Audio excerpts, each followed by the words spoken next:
हम सब जानते हैं कि महाभारत का युद्ध किसने जीता, पर जीत के बाद उन विजेताओं का आखिर हुआ क्या?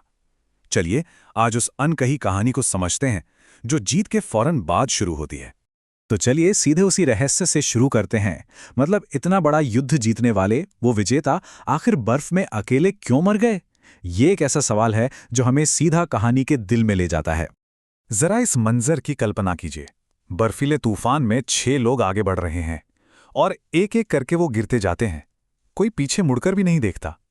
ये कैसा सफर है?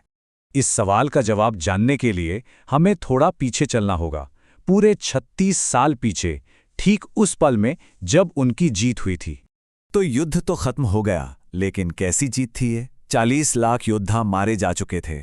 ये एक ऐसी जीत थी जो हार से भी बदतर महसूस हो रही थी।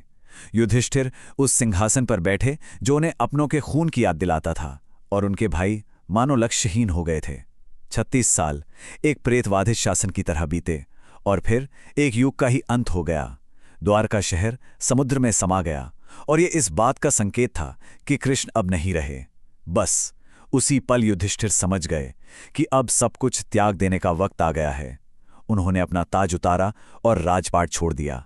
और यहीं से शुरू हुआ उनका अंतिम सफर, त्याग का मार्ग, जिसे महाप्रस्थान कहा गया।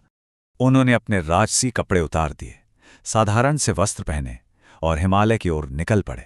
ये थी महाप्रस्थान की शुरुआत, एक ऐसी महान यात्रा जहां से कोई वापस नहीं लौटता। और तभी उनके साथ एक वफादार कुत्ता भी हो लिया। अब जैसे जैसे वो हिमालय की ऊंचाई पर चढ़ते गए, सफर का सबसे मुश्किल हिस्सा शुरू हुआ। अब उनके अतीत की कमजोरियां एक एक करके उन्हें गिराने वाली थीं।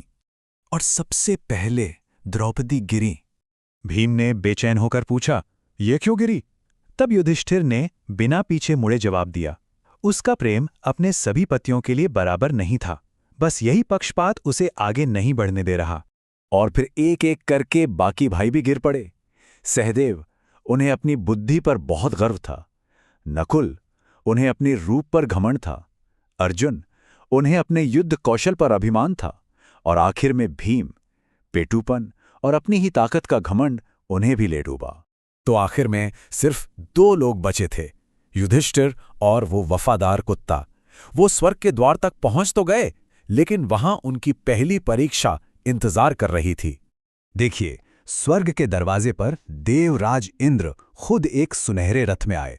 उन्होंने युधिष्ठिर से कहा, स्वर्ग में प्रवेश करो, ये तुम्हारे धर्म का पुरस्कार है।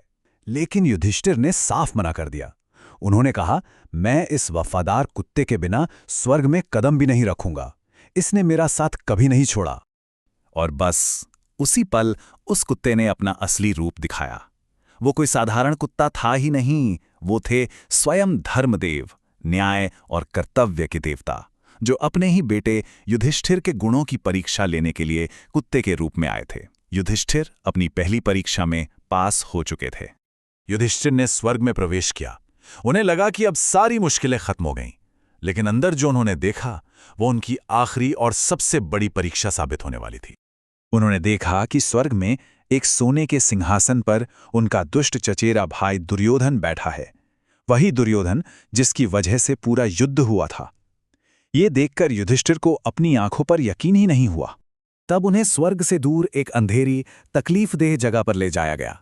वो नर्क था, और वहीं पर उनका परिवार, उनके भाई और द्रौपदी कष्ट भोग रहे थे।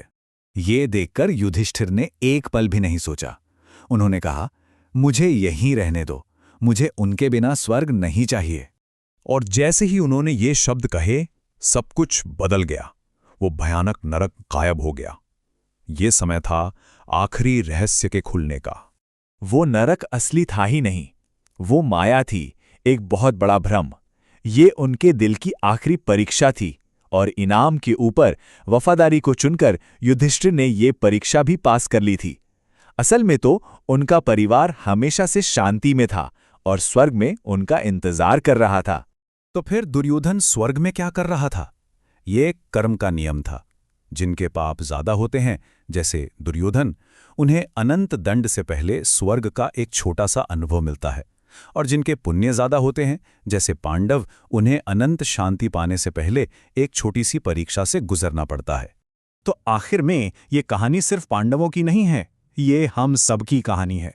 उनकी कमजोरियां, गर्व, घमंड, पक्षपात, ये वही कमजोरियां हैं जो हम सब में कहीं ना कहीं मौजूद हैं।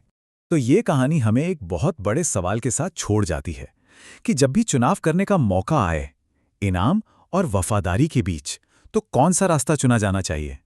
युधिष्ठिर ने तो अपना चुनाव कर लिया था,